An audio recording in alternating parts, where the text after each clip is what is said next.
news tayo mga kabutcher ngayon kasi nga mayroong nagrekomenda na naman sa akin mag-apply ng butcher papuntang Canada. Nasa FB page ko pala mga kabutcher. Kaya puntahan niyo yung FB page ko, hanapin niyo yung picture ko na pinost ko na ano na nag-hire ng papuntang ano tayo Australia ngayon mga kabutcher. Kaya mas maganda si kumplituhin yung requirements nyo na hinihingi ni Ma'am Alicia Pacheco. Yan ang agent nyo sa agency na yun. Papuntang ano pala yan mga kabutcher, Australia. Kaya good news tayo ngayon mga kabutcher. Tuloy nyo lang, kumplituhin yung requirements para mabilis yung makalis kayo. Tapos syempre kailangan yung experience talaga dyan mga kabutcher.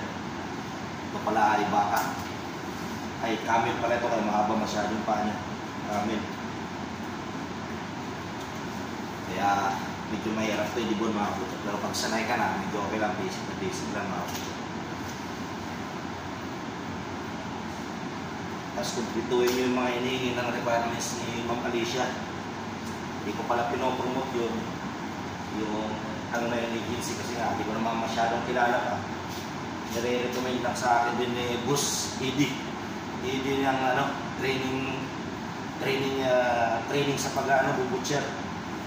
Si ano yun, hindi ko alam yung location niya, kalimutan ko basta nasa may page din sa search yung ED training ano, meet shop yun, para yung mga gusto mag-training din doon para tas mag-message kayo sa kanya kung gusto nyo mag-training sa kanya.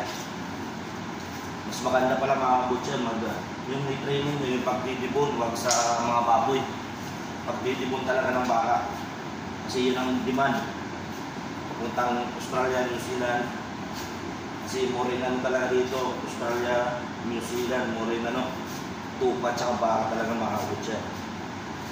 Kaya yun ang pag-trainingan nyo kaysa sa baboy, yun ang maano sa inyo. Basta hanapin nyo yung ano ko, nakapost naman niya sa FB page ko mga butcher.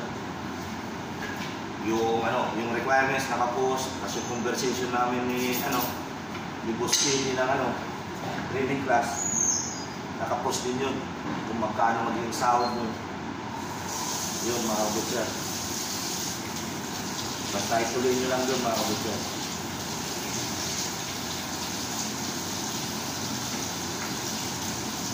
Tapos i-message nyo mga butcher yung ano, message nyo yung babae ngayon, agent tayo doon. Basta kanina lang ako ano eh mga butcher, kanina lang ako sinat ni Boss Eddie.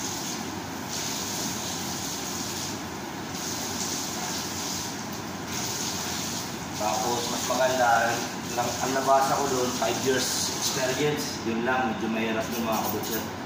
5 years experience sa pag-aaral ng ano. Tsaka mga bansang Middle East niyang nare-recruit niya mga kabutcher. Tulad sa akin. Bali, bibigay ko na lang sa inyo.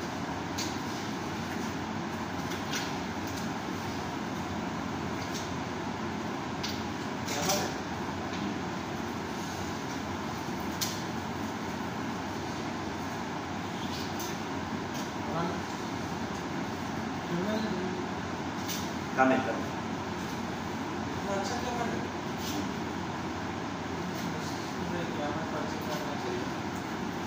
Tapos, kumplituhin yung requirements nyo mga kabutcher.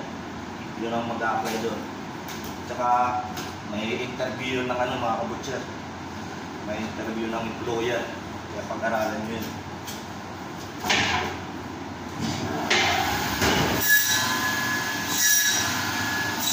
Hindi malapit sa mga dibon mga kabutcher.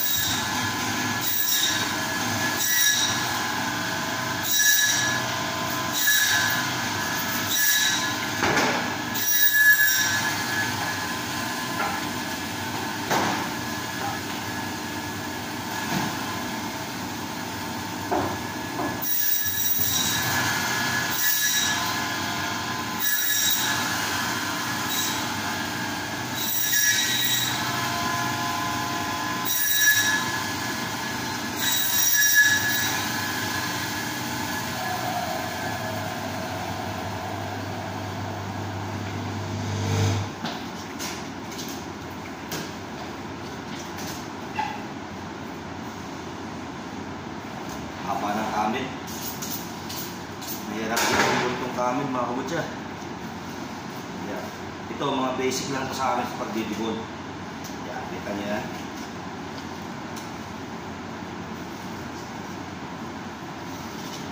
Tapos pag nandun na kayo sa malaking bansa, iti-training pala kayo ng 3 months yan bago isalang talaga sa sa trabaho. Pero automatic, sumasama na kayo niyan mga kabutya. Tingnan nyo yung almost sahod na 200,000, grabe. Yung offer ng employer dun sa pound ng Australia. Kaya basahin nyo yung nakapost ko dun sa picture mga kabutya. Para mas maganda talaga. Basahin nyo yung mga hinihinging requirements ng agent na si Ma'am Alicia Pacheco. Yan, basta message nyo sa mga kabutya. Kasi nire-recommend lang din ako nun. Parang ako pinag-a-apply nila doon sa kumpanya nila.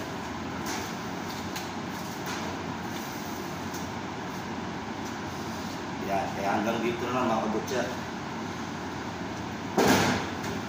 Yan pala yung Talibondes na pangakil ng habaw. Kaya hanapin nyo lang yung picture ko doon mga kabutya. Bigat, hindi ko mabuhat. Yan ang haba. Kaya God bless na mag-a-apply doon. Kaya yun lang mga kabutya, walang masama mga araw. God bless.